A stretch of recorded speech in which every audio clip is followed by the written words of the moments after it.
नमस्कार साथियों, आज हमारे साथ में हैं यूथ आइकन और लोगों के चहेते माननीय श्री गौरीशंकर चौबे जी, जिनका पूरा साम्राज्य कहें या युवा दिलों पर राज करने वाले माननीय श्री गौरीशंकर चौबे जी आज हमारे साथ में हैं। आप तो गौरी नमस्कार सर। रूबरू होइए। नमस्कार सर, जैसे कि आपकी जर्नी रही है, आप से लोगों के बहुत से सवाल हैं। पहले तो मैं लोगों को ये बताना चाहता हूँ कि आपका बचपन कैसे बीता, किन मूल्यों ने आपके जीवन में सबसे ज़्यादा प्रभावित किया? देखिए, बचपन मैं बोलूँगा कि किसी एक रईस परिवार की तरह, एक बिगड़े हुए बच्चों की तरह तो नहीं बीता है। बचपन काफ़ी मुश्किलों का सामना करना पड़ा, लेकिन बोलकर सामना नहीं करना पड़ा। यह बताकर नहीं कि हम बहुत परेशान हैं, और चाहे वो शिक्षा के जगत में हो, चाहे बचपन में खेल कूद हो, हमने यह महसूस नहीं होने दिया कि बहुत परेशान है। लेकिन हाँ, यह है कि अगर आज के दिन में हम अपने बच्चों से कंपेयर, अगर मेरी खुद की बचपना को करूँगा तो मुझे लगेगा कि हमने कुछ देखा ही नहीं था। आज के बच्चों को हम जितनी फैसिलिटीज दे रहे हैं, जितनी चीज़ें दे रहे हैं, इस मामले में हमारे पास तो 1% भी नहीं था। काफ़ी तकलीफदायक बीती है। एजुकेशन इतनी अच्छी नहीं मिल पाई क्योंकि स्कूल भी बहुत कम थे, और स्कूल के बाद ट्यूशन की जो बात आती है तो ट्यूशन भी इतने अच्छे नहीं थे। आज तो बच्चों के पास एक से एक ब्रांडेड ट्यूशन के क्लासेस हैं, स्कूल एक से एक ब्रांडेड है। मतलब बच्चों को एयर कंडीशनर और स्क्रीन पे पढ़ाई वहाँ हो रही है। तब हम लोग कुछ समय ऐसे हैं कि मैं यहाँ गांव में नर्सरी और जूनियर पढ़ा हूँ, तो मुझे पता है कि कैसे दवा लेकर मिट्टी उसका बैटरी से निकाल के ब्लैक स्लेट पे लगाते थे और दूधी में धागा डाल के खींचते थे तो लकीर खींची जाती थी। वो नर्सरी और जूनियर मैंने पढ़ा है, तो हमारे लिए वो जो संपट होता था वही सब कुछ होता था, उस पर पढ़ाई करके सीखा है। तो और आज के बच्चों को वो चीज़ पूछेंगे तो पता नहीं होगा, क्योंकि आज के बच्चे नटराज का बॉक्स जो कंपास होता है वो पहली में ही इस्तेमाल करते हो। तब हम लोग को 10वीं में लगता था वो मिल जाए मतलब हम बहुत बड़े हैं। तो काफ़ी तकलीफदायक बीता है, लेकिन देखिए जो होता है वो अच्छा होता है। उस चीज़ को भी हमने बहुत ही नेगेटिव नहीं लिया है, पॉजिटिव लेके चला है। और यही कारण है कि आज भी मैं एजुकेशन में कोई ऐसे परिवार को देखता हूँ तो अपने आप से कंपेयर करके सोचता हूँ कि क्यों नहीं उनकी एजुकेशन में एक हेल्प किया जाए, क्योंकि एजुकेशन एक ऐसा जड़ है कि वो अच्छा होना बहुत इंपॉर्टेंट है। अगर आपका जड़ अच्छा नहीं होगा तो कभी भी बहुत बड़ा और बहुत अच्छा पेड़ नहीं हो सकता। इसलिए मैं हमेशा एजुकेशन पे ज़्यादा लोगों के सपोर्ट करता हूँ। जी, बहुत बहुत बहुत धन्यवाद सर। अभी हम चलते हैं अगले प्रश्न की तरफ। जी, बचपन में आपका क्या सपना था? क्या आप हमेशा बिजनेस की तरफ झुकाव रखते थे? नहीं देखिए सर, क्या है ना कि एक सामान्य परिवार, मैं मिडिल क्लास भी नहीं बोल सकता, मिडिल क्लास के नीचे के परिवार का बचपन में कोई सपना नहीं होता। आज हम अपने बच्चों के लिए सपना देखते हैं कि बच्चा अच्छा पढ़ रहा है, थोड़ा सा साइंस अच्छा है तो डॉक्टर बनेगा, और अगर डॉक्टर नहीं बनेगा, थोड़ा कमजोर है तो वकील बनेगा। कोई ना कोई एक सपना अभी से हम देख रहे हैं। लेकिन एक सामान्य परिवार, मतलब मिडिल क्लास के नीचे का परिवार, कभी भी सपना नहीं देख पाता कि क्या करेगा। क्योंकि हम सपने तब देख पाते हैं जब हम देखते हैं कि हमारे पेरेंट्स के पास कितने पैसे हैं, और पैसे नहीं तो हम अपने पेरेंट्स को उस सपने के बारे में बता के भी शर्मिंदगी नहीं महसूस होने देते। तो बचपन से कोई ऐसा कुछ नहीं था, ये तो अपने आप हम चलते गए और रास्ता बनते गए, और कब रास्ते रास्ते पगडंडियों से निकलते हुए हाईवे पे पहुंच गए ये पता भी नहीं चला। बहुत बढ़िया। वैसे आपकी शिक्षा, जैसे हमने पता किया है, आपके ऊपर स्टडी किया है, आपकी शिक्षा यात्रा SSC, HSC, BCom, MCom, PhD तक ने, मतलब यहाँ तक ने आपके व्यक्तित्व को कैसे गढ़ा? सर देखिए, एजुकेशन मैं नॉर्मल BCom फर्स्ट ईयर तक तो एजुकेशन किया। फर्स्ट ईयर के बाद मुझे लग गया कि नहीं, अब मुझे फुल टाइम पूरी तरह से काम करना ही पड़ेगा घर की स्थितियों के हिसाब से।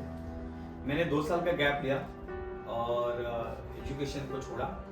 2 साल के बाद छोटे छोटे जॉब करने के बाद मैंने डिस्टेंस एजुकेशन से पूरा BCom कंप्लीट किया। फिर 1 साल का गैप लेने के बाद ये हुआ कि नहीं, एजुकेशन एक इम्पॉर्टेंट है आपके आगे जाने के लिए। और जैसे जैसे एक लाइन पे गया तो मुझे लगा कि नाम के आगे कुछ आना बहुत जरूरी है। तो तब तक मैं मिडिल क्लास फैमिली तक आ गया था, तो मुझे लगा कि नाम के आगे डॉक्टर न लगा के एडवोकेट लगाए थे, क्योंकि डॉक्टर तो हम सोच ही नहीं सकते थे। एडवोकेट सोचा, लेकिन एडवोकेट में काफी ऐसी दिक्कतें आ रही थी कि आप अगर एडवोकेट लगाते हो तो काफी बिजनेसों में इश्यूज होते हैं। तो बाद में और पढ़ाई करने का मौका मिला, ईश्वर ने दिया, लोगों ने दिया। एमकॉम कंप्लीट करने के बाद मैंने पीएचडी के लिए अप्लाई किया और अपने ही क्षेत्र से, जो मैं एचआर क्षेत्र से हूँ, उसी से मैं पीएचडी कर रहा हूँ और परसुइंग है और कंप्लीट होने आ चुका है। ठीक, बहुत बढ़िया। मतलब आप युवाओं के लिए एक आदर्श है। इतना स्टेबल होने के बाद भी आपने एजुकेशन को महत्व दिया। इससे मैं ये जानता हूँ कि ये तो पूरे भारत, पूरे विश्व में जाएगा। इससे युवा हमारा प्रेरित होगा कि एजुकेशन का अपना इम्पोर्टेंस है। जी, बहुत बहुत धन्यवाद इतनी जानकारी साझा करने के लिए। अब हम चलते हैं अगले पड़ाव की तरफ। आपके जीवन में कोई ऐसा व्यक्ति या घटना जिसने आपको आत्मनिर्भरता और मेहनत का पाठ सिखाया? सर, घटना मैं नहीं बोल सकता, लेकिन मैं जब एक सामान्य परिवार में था तो मैंने एक चीज देखा था सर कि कोई कितनी भी बड़ी बड़ी स्कीमें लेकर आ जाए, क्योंकि आपको बता दो देश में कोई भी स्कीम चलता है, कोई भी, मतलब कि आप रातों रात करोड़पति बन जाओगे, आपके पास मर्सिडीज आ जाएगी, आप इतने बड़े बंगले हो जाएंगे। ये सब देश में जो स्कीम चलती है, पैसे बनाने की मशीन की स्कीम चलती है, ये सबसे पहले चौल में आती है, स्लम में आती है। स्लम के लोगों को पकड़ा जाता है और कहा जाता है कि नहीं, आप इतने पैसे भर दीजिए, आप इतना मेहनत कीजिए, तो आप एकाएक मर्सिडीज आ जाएगी, आपके पास गाड़ियां आ जाएंगी, ब्लेजर पहन के लोग आएंगे, बहुत बड़े बड़े स्कीम देंगे। ये चौल के लोगों को ही फंसाया जाता है, चौल के लोगों में ही दिखाया जाता है। तो ये ऐसे काफी स्कीम मैंने देखा था। आपको पता होगा, आज से 2007-2008 में ऐसे बहुत सी मल्टी चैन सिस्टम बिजनेस बहुत चलती थी, और वो चैन सिस्टम सिर्फ चौल के लोगों, जो स्लम के लोग हैं, उनको कैच किया जाता था। तो मैं सब चीज देखता था और सब में जाके इंटर करके एक चीज लास्ट में मैंने सीखा कि कोई भी स्कीम नहीं चलने वाली, एक ही स्कीम चलती, वो है मेहनत। मेहनत के अलावा कोई स्कीम नहीं है, सारी स्कीम बकवास है, बेकार है। आप अगर मेहनत कर देते हो, मेहनत का फल थोड़ा लेट आता है, क्योंकि मेहनत आज शुरू करना चालू करोगे तो ऐसा नहीं कि आज सुबह मेहनत किए तो शाम को रिजल्ट आ जाएगा। मेहनत आज करना शुरू करोगे, लेकिन 2-5-10 साल के बाद उसका रंग तो दिखता है, और वो अच्छा ठोस मजबूत दिखता है। जैसे आप फर्नीचर में कहा जाता है कि अगर दिखने वाली सुंदर फर्नीचर करोगे तो ज्यादा दिन नहीं चलेगा, लेकिन हमारे पूर्वज जो बनाते थे फर्नीचर, बोलते थे साग की लकड़ी, शीशम की लकड़ी का बनाया हो, तो बोलते थे एक 2 पीढ़ी को बता देते थे कि ये बेड तब का बना है, ये अलमारी तब की बड़ी, क्योंकि वो मजबूती से बने हुए थे। वैसे जीवन भी कर्म, अगर आप मेहनत से अभी कर रहे हो तो आप अपने 2 पीढ़ियों को भी दिखा सकते हो, और 2 पीढ़ी भी एग्जाम्पल देंगे कि आपके बाप या दादा ने ऐसे ऐसे मेहनत किया था, जो आज हम सब यहाँ पे स्टेबल है। तो कर्म और मेहनत ही सर ऐसा है, वही एक स्कीम चलती है, बाकी सारी स्कीम छूटे। बहुत बढ़िया। आज आप मुंबई में लाखों युवाओं के धड़कन हो, और बहुतों के, मेरे ख्याल से तो जहाँ तक हमने देखा है, आप करीब लाखों के तो यूथ आइकन हैं, लोग आपको फॉलो करते हैं। तो आज जब आप पीछे मुड़कर देखते हैं तो शुरुआती संघर्षों से क्या सीख मिली? सर, शुरुआती संघर्षों से आज अगर मैं पीछे मुड़ के देखता हूँ तो मुझे लगता है कि हर किसी को, और आज जो भी बच्चे बड़े फैमिली में पैदा हो रहे हैं या बड़े घरों में पैदा हो रहे हैं, उनको एक बार सामान्य परिवार के बीच में कुछ समय रहना जरूरी चाहिए। अगर मेरा बच्चा बहुत ही हाई क्लास सोसाइटी में रहता है तो उसे नीचे जो छोटे लोग हैं, जो आर्थिक रूप से परेशान हैं या सामाजिक रूप से परेशान हैं, उनके दर्द को नहीं पता होता है। तो मेरा मानना है कि कुछ समय, कुछ पल उनके साथ बिताना चाहिए। अगर वो कुछ पल, कुछ समय, 1 महीना, 2 महीना, 3 महीना, 3 साल उनके साथ बिताएंगे, तो जाहिर सी बात है उनमें वो अकड़, वो घमंड नहीं आएगा कि मेरे पास एकाएक क्या आ गया और इसका मैं गलत प्रयोग कैसे करूं। तो थोड़ा समय उनके साथ बिताएंगे जैसे हमने बिताया है, तो हमें हर एक पैसे की अहमियत है, हर एक इंसान की अहमियत है, क्योंकि हमने उनके साथ एक पल बिताया हुआ है, समय बिताया हुआ, उस पल में रहे हैं, तो हर चीज की अहमियत है। तो आज की पीढ़ियों को कुछ पल उनके साथ भी बिताना चाहिए, ना कि उन्हें हीन दृष्टि से देखना चाहिए। वो अपनी मजबूरी में 6x6 के रूम में नहीं है, वो अपनी मजबूरी में पतले 2 फुट की गली से जा नहीं रहे, वो अपनी मजबूरी में सार्वजनिक शौचालय को इस्तेमाल नहीं कर रहे, वो उनकी मजबूरी है कि एक छोटे स्कूल में बच्चों को पढ़ा रहे हैं, एक घर घर ट्यूशन पे जाके 100-200 रुपए ट्यूशन फीस देके लोगों को पढ़ा रहे हैं, वो उनकी मजबूरी है। लेकिन हमारे बच्चों को भी, हमारी पीढ़ियों को भी उनके साथ, उनके बीच में जाना चाहिए और सीखना चाहिए, तो उनको अब के महत्व और वैल्यू समझ में आएगा और घमंड नहीं आएगा। जी, बहुत अच्छी बात। सर, आपकी एक कंपनी है टीम HR, जी। उसकी शुरुआत कैसे हुई और क्या क्या दिक्कतें आई? हम युवा जानना चाहता है, या आज का युवा तो चाहता है कि आज मैंने खोला, आज मैंने स्टार्ट किया, कल मैं करोड़पति हो जाऊं। तो आपकी यात्रा जैसे हम देख रहे हैं, ये तो हमारे लिए एक दस्तावेज होगा, युवाओं के लिए दस्तावेज होगा, लोगों के लिए एक मोटिवेशन होगा। तो ये बताएंगे कि आपकी टीम HR की स्थापना कैसे हुई? हाँ, देखिए, मैंने 2010 में कंपनी शुरू की जिसका नाम हमने दिया टीम HR। इसके पहले मैं 3 साल इसी HR इंडस्ट्री में कोई प्लानिंग के हिसाब से नौकरी नहीं किया था। जैसा मैं आपको बताया कि पगडंडियों से चलते चलते एकाएक हाईवे पे आ जाते हैं, ऐसे ही कोई मिलता गया, नौकरी करते गए। 3 साल कंपनी चालू करने के 3 साल पहले मैं HR में ही नौकरी करता था, और वहीं से सीखते सीखते 2010 में एकाएक प्लान हुआ कि क्यों नहीं हम खुद की कंपनी चालू कर लें। और अच्छे संबंध थे लोगों के साथ, अच्छे क्लाइंट्स के साथ संबंध थे, और मैंने खुद का चालू किया। 2010 में हमने मुंबई से शुरुआत की, कांदिवली के लोकेशन से शुरुआत की, और धीरे धीरे करते करते आज 15 साल हो गए। 15 साल में बहुत तकलीफें आई। हम लोकल्स के काफ़ी तकलीफें आई, मैन पावर की काफ़ी तकलीफें आई, अलग अलग जियोग्राफिकल सिटी वाइज तकलीफें आई। आज फक्र के साथ हम बोल सकते हैं कि हम इंडिया के 23 लोकेशन में हम अपने खुद का सेटअप, खुद की ऑफिस लेके 23 जगह पे हम ऑपरेट कर रहे हैं। और गल्फ कंट्री में हमने 2-3 साल पहले हमने गल्फ कंट्री में भी ओवरसीज का भी लाइसेंस गवर्नमेंट ऑफ इंडिया से लिया, और आज हम दोहा, दुबई, कतर, सऊदी, हर जगह पे वही मैन पावर सप्लाई का काम कर रहे हैं और अच्छा कर रहे हैं। इसमें खुशी मुझे एक सोशल के हिसाब से यह लगता है कि कहीं ना कहीं मैं किसी ना किसी माध्यम से किसी के घर पे एक रोजगार का जरिया दे रहा हूँ। और मैं नहीं बोलता हूँ कि आप मेरे थ्रू रोजगार पे लगे तो मेरे साथ ही रहिए, आपको जैसे जैसे मौके मिलते हैं आप आगे बढ़िए, अगले मौके की तलाश कीजिए और आगे बढ़िए। लेकिन शुरुआती दौर पे आप यह नहीं बोल सकते कि आप बेरोजगार है। अब बेरोजगार है तो आप मेरे पास आइए, देश के किसी ना किसी कोने में, विदेश में आप उस लायक है तो मैं जरूर आपको प्लेस कर दूंगा। और मुझे लगा कि कहीं ना कहीं व्यापार के साथ साथ ये मेरा सेवा भी है।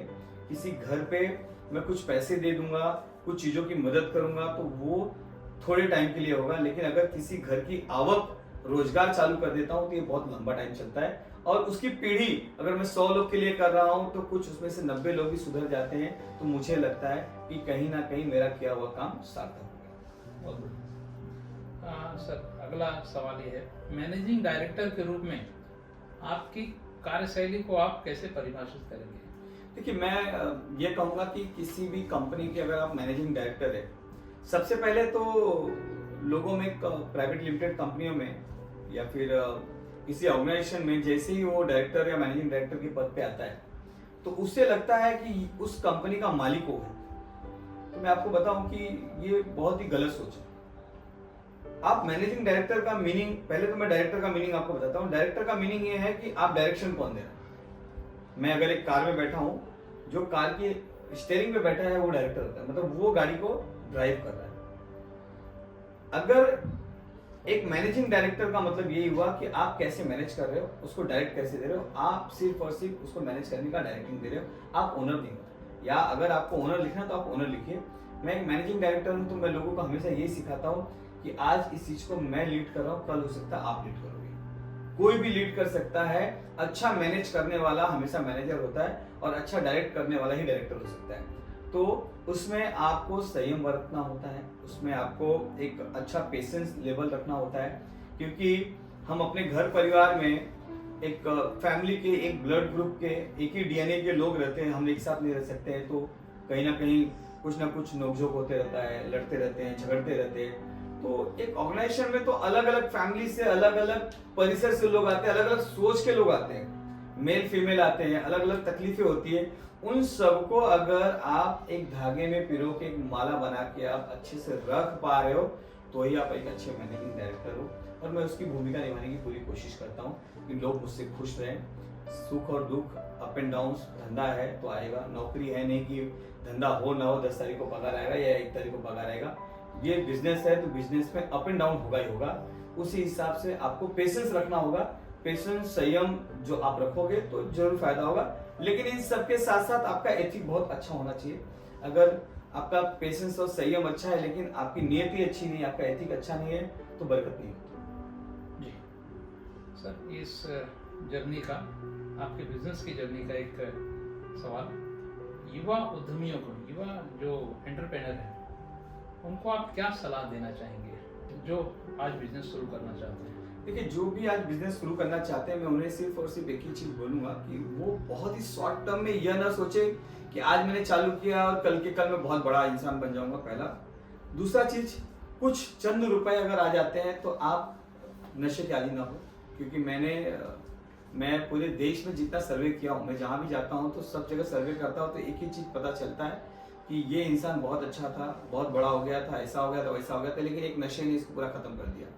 तो अगर एक आप अच्छे युवा व्यापारी हैं और आपके पास माँ लक्ष्मी की कृपा हो रही है तो आप नशे की तरफ मत जाइए, नशे की तरफ चले जाएंगे। क्योंकि आप थोड़े में ही अगर आप झझक बजाते हैं, थोड़े में आप बहुत घमंड में आ जाते हैं तो ईश्वर आपका परीक्षा लेता है और सोचता है कि नहीं, इसको आगे नहीं देना है, क्योंकि इसके ज्यादा आ जाएगा तो लोगों को परेशान करेगा। आपके पास पैसे आ जा रहे हैं तो आपको संयम होके उसको सही जगह इस्तेमाल करना है और नशे की तरफ नहीं जाना है। क्योंकि नशा बहुत थोड़े पैसे का होता है। मेरा मानना है कि मेरा जो रिसर्च नशे पे है, नशा करने के लिए बहुत ज्यादा पैसे की जरूरत नहीं पड़ती। 200-500 रुपए में भी नशा की चीजें मिल जाती, लेकिन वो 200-500 रुपए की नशे की चीज 5 लाख का नुकसान कब करती है आपको पता नहीं चलता। क्योंकि आपका ना ध्यान फिर काम पे रहेगा, ना चीजों पे रहेगा। अच्छी बनाए रिश्ते को नशा बिगाड़ देता है। तो 200-500 रुपए की चीज नशे की पूरा बर्बाद कर देती। युवा व्यापारियों को जो बर्बाद करने का कारण है, सबसे बड़ा है नशा। पैसा आ जाता है तो नशे की तरफ, गलत चीजों की तरफ जाते हैं। वो थोड़ा संयम करके अगर रहे तो बहुत बड़े हो सकते हैं। क्योंकि आज इंडिया के युवाओं में जो जोश है और मेहनत करने की क्षमता है, 16-16 घंटे इंडिया के युवा जो है मेहनत कर रहे हैं। बाहर के विदेश के लोग यह चीज देख के हमसे अचंभित होते हैं कि इंडिया के लोग क्या खाते हैं कि इनका इम्यूनिटी हमेशा इतना स्ट्रांग रहता है, इतना एक्टिव रहते हैं। 16-16 आप मेट्रो सिटीज में आप जाके देखेंगे तो लोग 16-16 घंटा काम करते हैं। लोग 4-4 घंटा सिर्फ सो रहे हैं, 5-5 घंटा सो रहे हैं, 2-3 बजे अपने काम धंधे को बंद करते हैं, फिर सुबह 5-6 बजे चालू हो जाता है क्योंकि वो अगले दिन की तैयारी चालू करते हैं। अच्छे व्यापारी, मतलब छोटे व्यापारी को भी आप लेंगे तो एक दिन पता चलता है बहुत बड़े व्यापारी बन जाते हैं और अच्छा खासा पैसा अर्जित करते हैं। धीरे धीरे नाम शोहरत अपने गाँव में, अपने घर में, अपने शहर में एक अच्छा नाम ले लेते हैं। लेकिन वो अगर नशे की तरफ न जाए तो। सर, हमने देखा है कि आप एक युवा सफल बिजनेसमैन होते हुए आप सेवा के क्षेत्र में भी हैं और बहुत अच्छा कर रहे हैं। हमने स्टडी किया तो पाया कि आपकी द्वारिका माई चैरिटी संस्था है। इसकी स्थापना का विचार कैसे, आप इतने आप बिजी हैं, इतने बड़े लोगों को, मेरे ख्याल से 1.5 लाख 2 लाख लोगों को आपने रोजगार दे रखा है, तो ये आप सोशल के लिए कैसे समय निकाल लेते हैं? देखिए सर, आपके मन में अगर, मैं तो पहले मानता हूँ कि जो इंसान बोलता है कि मैं बहुत व्यस्त हूँ, बहुत बिजी हूँ, वो किसी को नहीं बता रहा है, अपने आप को ही बता रहा है। क्योंकि हम सबके अंदर एक अलग से इंद्रियां होती हैं, जो आप बोलोगे वही वो सुनता है और वही अपने को हमें रिएक्ट करता है। अगर मैं अपने आप को हमेशा ऐसे बोलता हूँ मैं बहुत व्यस्त हूँ, मैं बहुत व्यस्त हूँ, तो मेरी इंद्रियां ही मुझे बोलती है बहुत व्यस्त हूँ। मैं हमेशा बोलता हूँ मैं बहुत फ्री हूँ, मुझे और कुछ करना है, मैं बहुत फ्री हूँ, तो हमेशा वो बताता है कि आप बहुत फ्री हो। क्योंकि आप अगर एक मैनेज करने की चीजें कर रहे हो तो आप अपने नीचे लोगों को इतना तैयार करोगे कि आपके रिप्लेसमेंट में लोग काम करेंगे। क्योंकि पहले के जमाने में ऐसा होता था कि लोग खुद काम करते थे और पता चला एकाएक एक दिन वो नहीं रहे और पता चला आगे का कार्यक्रम किसी को पता नहीं कैसे क्या करना है। आज का समय ऐसा आ गया कि सर आप अपने जैसे, आपका प्रतिरूप अगर आप कितना तैयार कर दे रहे हो वो बहुत इंपॉर्टेंट है। आप ही सब कुछ कर लोगे तो नहीं चलेगा। आप पिक्चरों का एग्जांपल देख लीजिए तो ऐसा नहीं कि जो हीरो है वही विलन रहेगा, जो विलन है उसकी माँ का रोल भी हीरो ही करेगा, या विलन हीरो के पिताजी भी हीरो ही रहेंगे, ऐसा नहीं हो सकता। सबका अपना अपना रोल है जीवन में। तो आपको, अगर आप अपने आप को सफल मान रहे हो, तो आपको अपने प्रतिरूप ऐसे काफी लोग खड़े करने पड़ेंगे। अगर आप अपने प्रतिरूप काफी लोग को खड़े करोगे तो आपके समय समय, और अपने आप को आप पहले से बताओ कि आप बहुत फ्री हो। और मैंने अपने आप को बताया है कि मैं बहुत फ्री हूँ, और इसी फ्री के चक्कर में मैं 2010 में जब कंपनी चालू किया, उसके बाद 2012 में ही द्वारका माई चैरिटी संस्था का स्थापना किया, और उस संस्था के माध्यम से मैंने यही प्लान किया था कि समाज में ऐसे बहुत से लोग हैं जिनको उंगली पकड़ने की जरूरत है, क्योंकि हम लोगों, ऐसे बहुत से लोग हैं जो सीढ़ी चलना चाहते हैं, लेकिन हम थोड़ा सा अगर हाथ दे देंगे तो 2 सीढ़ी और चढ़ जाएंगे, उसके बाद उनको खुद को आदत हो जाएगी और वो भी किसी का हाथ पकड़ के ऊपर लेकर आएंगे। उसी माध्यम से, उसी सोच से हमने द्वारका माई चैरिटी संस्था चालू की कि हम अपनी आवक का कुछ प्रतिशत उसमें डालेंगे और लोगों की मदद करेंगे, ना कि लोगों से मैं चंदा लेके लोगों की मदद करूंगा। मैं उसी के खिलाफ हूँ। मैं खुद के पैसे डाल के खुद की हेल्प करूंगा, और उनको इतना ऐसा बना दूंगा कि आप कभी भी मौका आए तो आप भी लोगों की मदद कीजिएगा, ईश्वर आपको भी मौका देगा, और उससे एक उन्नति होती है, आशीर्वाद तो मिलता ही है। संस्था किन प्रमुख क्षेत्रों में काम कर रही है? देखिए सर, मैं गर्ल्स एजुकेशन में ज़्यादा काम करता हूँ। विडो महिलाओं के लिए उनका खुद का उत्थान हो, उसके लिए भी मैं ज़्यादा काम करता हूँ। ऐसे परिवार जो जिनके बच्चे नहीं हैं और एक उम्र होने के बाद उन्हें जो 2 टाइम का, 1 टाइम का खाना चाहिए, उनके लिए अनाज का व्यवस्था करना, उनके बारे में सोचना, इन सब चीज़ों पे मैं प्रमुख रूप से काम करता हूँ। बाकी तो अलग अलग क्षेत्र में, जैसे खेल पे भी मैं काम करता हूँ, पर्यावरण पे भी काम करता हूँ, लेकिन मेरा 3 उद्देश्य ज़्यादा मानने हैं कि गर्ल्स एजुकेशन, क्योंकि एक लड़की किसी और के घर पे जाएगी तो एजुकेशन होना उसे बहुत ज़रूरी है। विडो महिलाएं, कम एज में एक महिला अपने पति को खो देती है, जहाँ से उसके सारे सपने खत्म हो जाते हैं, उसके लिए कुछ स्वयं रोजगार कर सकूँ मैं। और ऐसे परिवार, ऐसे माँ बाप जिनके बच्चे नहीं हैं, तो यह सोच के न चले कि हमें भोजन कैसे मिलेगा, उसकी व्यवस्था करना मेरा काम है। बहुत बढ़िया। अगला प्रश्न है सर, सामाजिक कार्य करते हुए आपको कौन सा पल सबसे ज्यादा आत्मसंतोष देता है?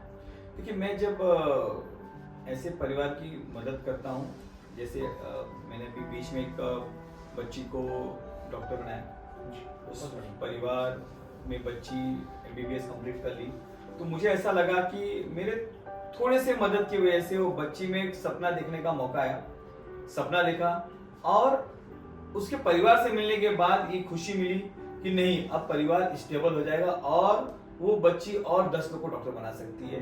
तो ऐसे सब चीजें करने के बाद मुझे लगता है कि मुझे जो मनुष्य जीवन मिला है, मैं उसे सार्थक करने के चक्कर में लगा हूँ, ना कि मैं मेरे परिवार, मेरे बच्चे, मेरे रिश्तेदार, उसी में जो लोग फंसे पड़े हैं, मैं उसमें मैं तो नहीं फंसा हूँ, कम से कम उससे मैं बाहर हूँ। तो वो देख के मुझे खुशी मिलती है।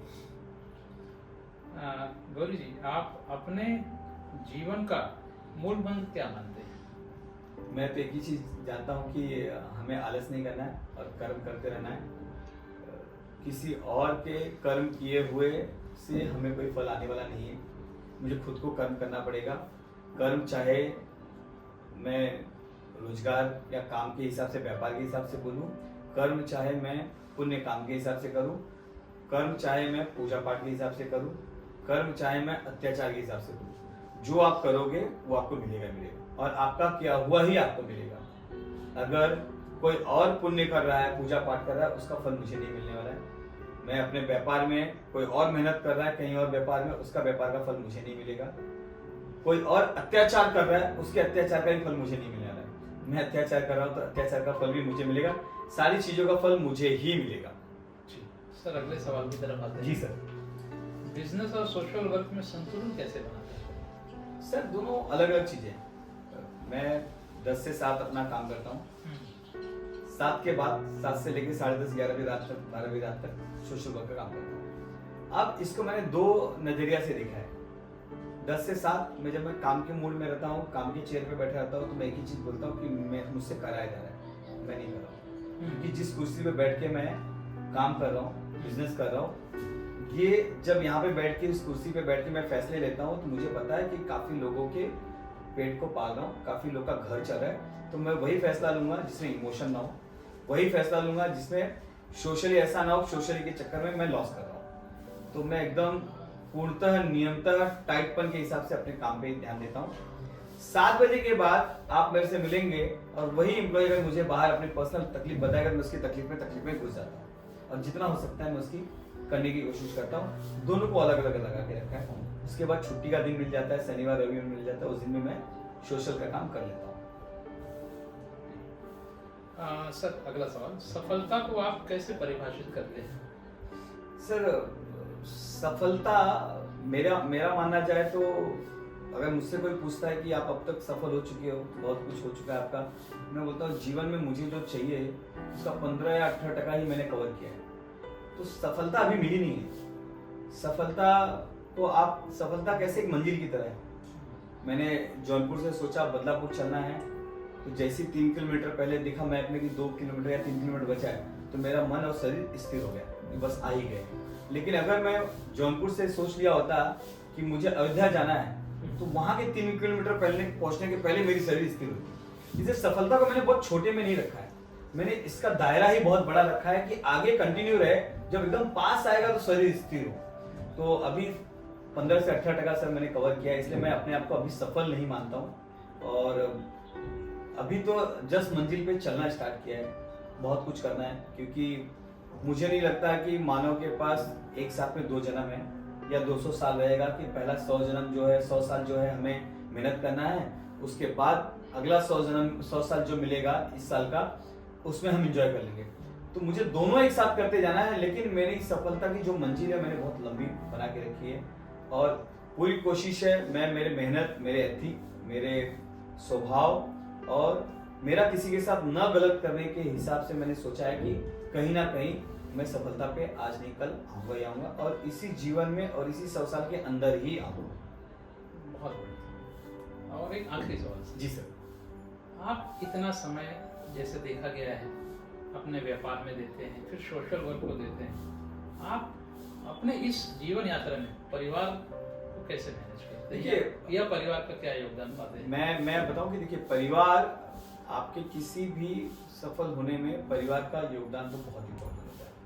अगर आप अपने व्यापार में, आपके सोशल में बहुत सक्सेस हैं और अगर आपका परिवार आपसे खुश नहीं है, आप घर पे जाके खुश नहीं है, तो ये समझ के चलिए कहीं ना कहीं आप नकारात्मक चीज़ों से घिरे पड़े रहेंगे।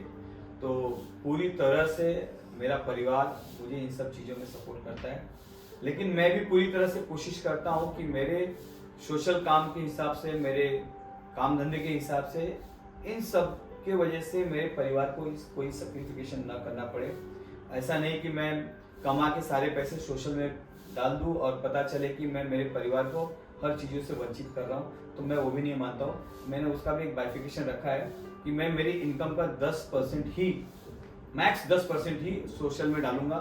अगर मुझे आप बोलेंगे 11% डाले तो मैं डालूंगा नहीं, क्योंकि मुझे भी सेविंग करनी है, मुझे भी मेरे बच्चों के भविष्य के बारे में सोचना है, मुझे भी मेरे बच्चों के एजुकेशन अच्छी हो उसके बारे में सोचना है, मुझे भी मेरे माँ बाप के बारे में सोचना है, मुझे भी मेरे रिलेटिव्स के बारे में सोचना है। तो वो सब मैं 90% जो मेरे पास पैसे आते हैं उसमें कर लेता हूँ। 10% ही मैं सोशल में कर सकता हूँ, 11% मैं कभी नहीं करूँगा। तो मैं प्रॉपर उसको मेंटेन करता हूँ और उतना ही मैं पिकनिक करता हूँ, उतनी ही मैं धार्मिक जगह घूमता हूँ, उतना ही मैं घूमने जाता हूँ और उतना ही मैं एंजॉय भी करता हूँ। मैं ऐसा कोई नई चीज़ें हैं कि मैं सोशल वर्क में आ गया हूँ तो मैं बहुत ही बुजुर्ग के हिसाब से अपने आप को जीवन व्यापित करूँगा। मैं यूथ के हिसाब से भी अपने आप को जीवन जीता हूँ, हर चीज़ें देखता हूँ, हर एंजॉयमेंट की चीज़ें इस्तेमाल भी करता हूँ। ऐसा है नहीं है कि नहीं करना, क्योंकि जीवन एक ही मिला, मेहनत भी उसी में करना है, एंजॉय भी इसी में करना है, खाना भी है, कमाना भी है, नाम भी बनाना है, यश भी बनाना है। गलत चीज़ों में नहीं करना, बाकी सब करना है। क्योंकि ऐसा ना हो कि मैं एक के चक्कर में बाकी सब चीज़ें छोड़ दे रहा हूँ। ऐसे काफ़ी आप बोलेंगे कि अगर 4 धाम होते तो 4 धाम में 3 धाम मेरा हो चुका है। आप बोलेंगे 12 ज्योतिर्लिंग है तो 12 ज्योतिर्लिंग में 9-10 ज्योतिर्लिंग मैंने कर लिया है। आप ऐसे बोलेंगे काफी मंदिर है, शक्ति पीठ है तो मैंने काफी शक्ति पीठ कर लिया है। तो ऐसे बहुत से पिकनिक स्पॉट की चीजें हैं जो मैंने सब घूम लिया है, परिवार के साथ घूम लिया है। इंटरनेशनल ट्रिप भी हम परिवार के साथ करते हैं। तो मतलब बोलने का मतलब कि दोनों करना है। मैं आपको बताया ना कि ये मन की सोच पे है कि बहुत व्यस्त है, बहुत व्यस्त है, बहुत व्यस्त है, समय नहीं है, समय नहीं है। मैं तो होता मैं फ्री हूँ, फ्री हूँ, फ्री हूँ। आप अभी मुझे बोलेंगे शाम तक बहुत काम है तो बोलूंगा हाँ चलिए करते हैं, क्योंकि हम बहुत फ्री हैं। इतने व्यस्त है ही नहीं, क्योंकि मैं इसको सुनाऊंगा कि मैं व्यस्त हूँ तो ही व्यस्त हूँ। बराबर। सर आपसे मिलकर बड़ा अच्छा लगा। मैं ये आप किस मंच के माध्यम से लोगों को कहना चाहूँगा कि जैसे गौरी शंकर चौबे जी का हो गया तो आप सभी का हो गया, ये यूथ आइकन है मुंबई और जौनपुर के। तो हमने इनकी यात्रा सुनी और जो सुनेगा वो कुछ ना कुछ आपकी यात्रा से रह जाएगा। तो मैं सर आखिरी में जाते जाते आपकी पूरी टीम हो जाएगा, जो नाम आपने रखा है बहुत बढ़िया है, क्योंकि जब इंसान के दिमाग में यही रहे कि हो जाएगा तो वो पॉजिटिव सोचता है और पॉजिटिव बातें करता है। नकारात्मक सोचने वाला जैसे ही हम कोई काम बोलेंगे तो बोलेगा कि देखता हूँ, सोचता हूँ, बताता हूँ कैसे होगा, वो अलग चीज़ है। लेकिन आपने सबसे पहले यह नाम सोचा हो जाएगा। अगर हो जाएगा तो मतलब हो ही जाना है, कोई इसमें दो राय नहीं है। आपकी समस्त टीम को हो जाएगा का पूरा जो भी पॉडकास्ट टीम संभाल रहे हैं, एडिटिंग से लेके वीडियोग्राफी से लेके सारी टीम को, सारे स्टाफ को, बहुत ही अच्छा सेटअप है। और मैं चाहूँगा कि ऐसे ही आप लोगों के बारे में, लोगों की बातें, लोगों के जीवन के बारे में लोगों तक पहुँचाए, ताकि यह जो आपका कॉन्सेप्ट है कि अगर कुछ लोग भी इससे मोटिवेट हो रहे हैं, एक जन भी सुधर रहा है और मोटिवेट होकर जीवन में कुछ कर रहा है, तो आपका ये पॉडकास्ट करना बहुत सफल होगा। धन्यवाद, जय हिंद। धन्यवाद।